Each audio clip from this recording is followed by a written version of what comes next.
What's up, everyone? Welcome to the Power Play with CJ. I turn to focusing on Andre Burakovsky, Washington Capitals 2013 second-round pick, leaving Sweden to play for the Erie in 2013-2014. There was a dispute over he wanted to come to the OHL, but he wanted to play for Windsor. I mean, don't we all, right?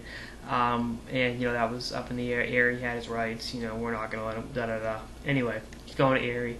I think it's going to be a big move for him, big adjustment, playing North American style hockey, and I think the team he's going to was a very bad team. Now they got this one kid, I'm sure you've heard him, Connor McDavid, kind of a can't-miss kid for the 2015 draft, and an absolute stud in the making.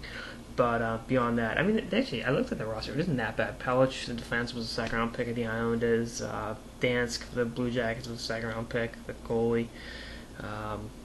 Stephen Harper went undrafted, but I think he's got some upside as a power forward. And I think Burakovsky can make this team, maybe a playoff team in the OHL, and make them better than the sum of their parts. And I think it's a good adjustment for him, playing on smaller ice surfaces, more physical, tighter checking North American style game. And the OHL out of any junior league is probably the closest to the NHL, not only in terms of how the level of competition, but how the game is played, how the schedules are. I mean, Erie's kind of been the laughingstock of the OHL for a while, but you look at, London, Windsor, teams like that, they're run like NHL teams. Now, part of that is having the Hunters in charge in London, and Windsor's got great ownership as well. I mean, Erie's, really struggled over the years, been questions of relocation, stuff like that, but I think right now having McDavid, the can't-miss kid, and, having everything like that fall into place for them, that'll help them, and I really see Burakovsky having a real big year for them next year. And not too many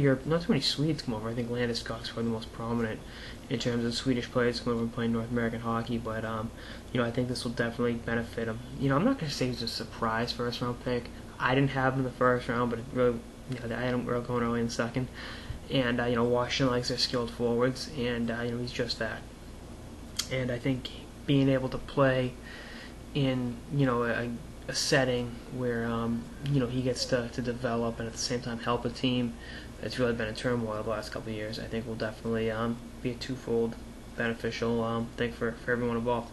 And I'm excited to see what he does in the OHL next year. I can see him being one of the leading scorers in the league. I know it's a big-time adjustment, but this kid's got amazing talent, and I think with the players around him, if everyone steps their game up, Erie can make some, not to make some noise. They're not the London Knights, but they can definitely get into the playoffs in the OHL next year, so we'll see what happens.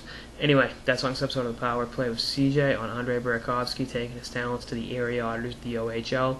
Stay tuned for more episodes throughout the offseason and beyond. Later, guys.